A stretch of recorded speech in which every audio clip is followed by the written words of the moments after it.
Bom, vamos continuar então. O capítulo 8 trata do sétimo selo, né? É o sétimo selo e o último a ser aberto. Vamos lá. Quando ele abriu o sétimo selo, houve silêncio no céu por volta de meia hora, olha só. Foi silêncio por cerca de 30 minutos, imagine a cena. Né? Uma preparação para o toque das trombetas. Viu 7 anjos que se acham em pé diante de Deus, e a eles foram dadas 7 trombetas. Outro anjo que trazia um incensário de ouro aproximou-se e se colocou de pé junto ao altar. A ele foi dado muito incenso para oferecer com as orações de todos os santos sobre o altar de ouro diante do trono. E da mão do anjo subiu diante de Deus a fumaça do incenso juntamente com as orações dos santos. Então o anjo pegou o incensário, encheu com fogo do altar e lançou sobre a terra. E houve trovões, vozes, relâmpagos e um terremoto. Então os 7 anjos que tinham as 7 trombetas prepararam-se para tocá-las. Apocalipse 8, do 1 ao 6. O que é que nós vemos aí? Os 7 anjos se posicionando com suas 7 trombetas. Eis aí, mais uma vez, o clamor por justiça dos santos do Senhor, representado pelo incenso, que é aspirado pelas narinas do Todo-Poderoso, e tendo como resposta uma mistura poderosa e destrutiva para a humanidade ímpia. Aí sim começa o juízo, que culminará com a vinda do Cordeiro. Primeira trombeta. Saraiva e fogo de mistura com sangue. Qual é o resultado? Queimadas foram 1/3 da terra, das árvores e toda a erva verde. Segunda trombeta. Grande montanha ardendo em chamas. Parece mais um terremoto. Ou, desculpa, um meteoro. É lançado sobre o mar. Resultado? 1/3 do mar se tornou sangue e 1/3 das embarcações da vida marinha são destruídas. Terceira trombeta. Cai do céu uma estrela ardendo como tocha. Absinto era o nome. Absinto é uma erva que foi muito e ainda é usada, né, para produzir bebidas com efeitos alucinógenos. Nesse caso, ela pode matar, inclusive. Nesse caso, essa estrela cai sobre 1/3 dos rios, sobre as fontes das águas. Muitos morrem pela amargura dessas águas. Quarta trombeta. 1/3 do sol, lua e estrelas foram atingidas, prejudicando aí a iluminação e, é claro, o aquecimento da Terra, o que não é nada bom, porque causará o desequilíbrio total do ecossistema, tornando a sobrevivência bastante difícil. O que é que você repara aí? Que é 1/3 de cada coisa, então ele não destrói de tudo, né? Ele vai destruindo 1/3 aos poucos. Uma águia, depois nós vamos ver uma águia que surge no céu com grande voz, anunciando 3 ais. E relacionando esses ais com as 3 últimas trombetas. Aí os próximos castigos atingirão, no caso, diretamente os homens, não necessariamente a natureza. Então, aí você vai ver no capítulo 9 o primeiro ai, né?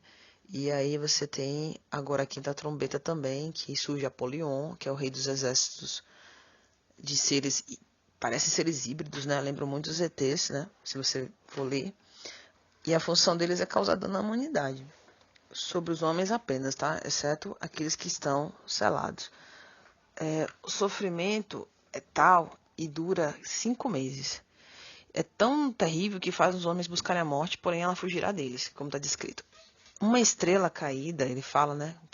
Satanás provavelmente, recebe a chave do poço do abismo, onde se encontravam essas criaturas.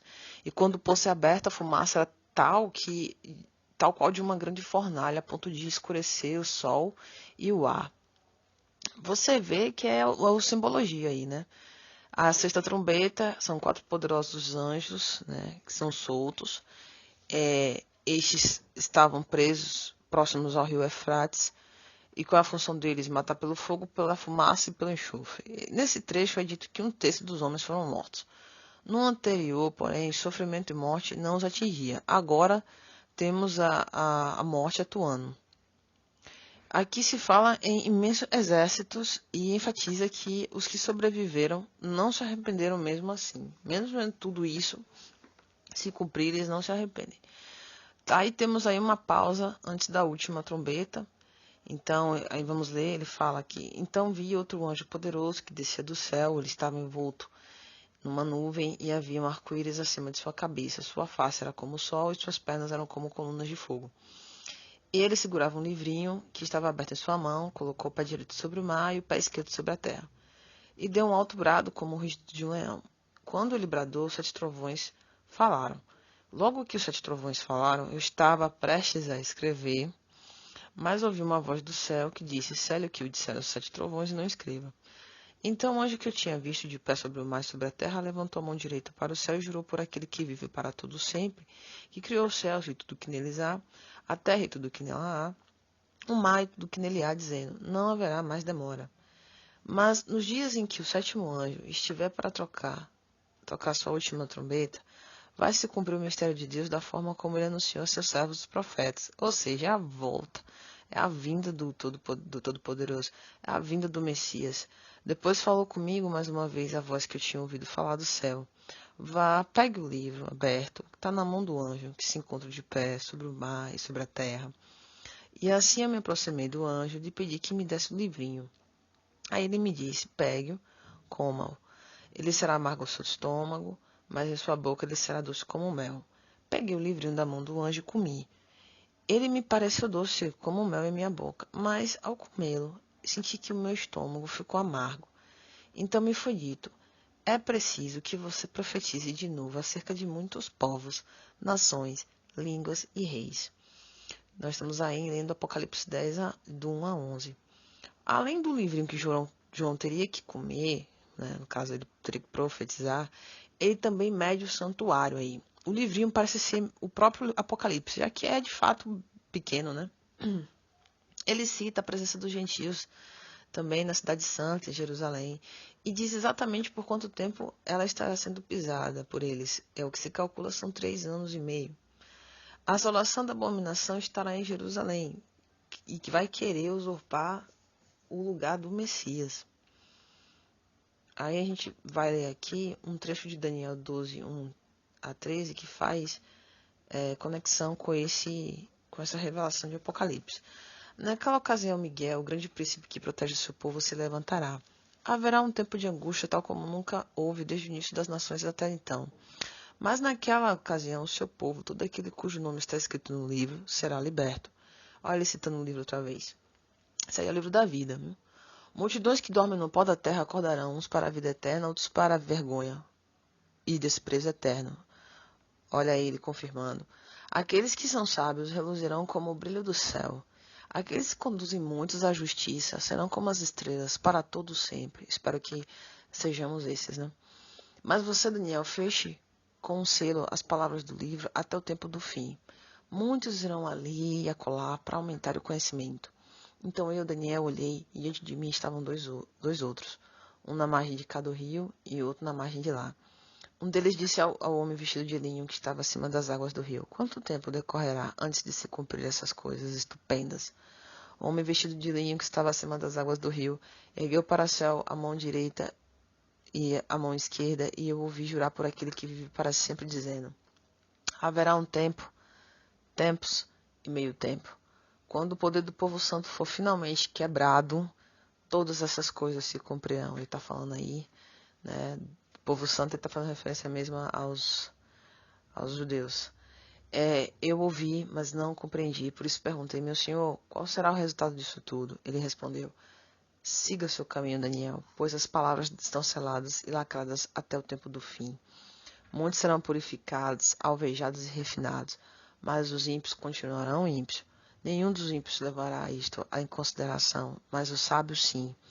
A partir do momento em que for abolido o sacrifício diário e for colocado o sacrilégio terrível, haverá 1290 dias. Feliz aquele que esperar e alcançar o fim dos 1235 dias.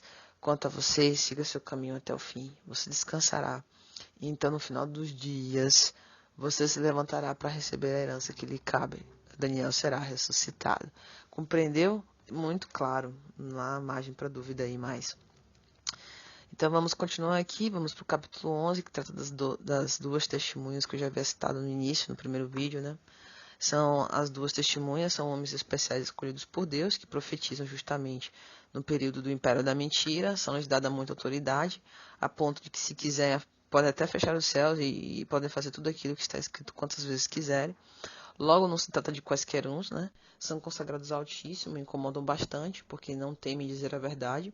Por causa disso, elas serão mortas pela besta que surge do abismo, e seus corpos serão estirados na praça da grande cidade, onde o Cristo foi crucificado, obviamente em Jerusalém.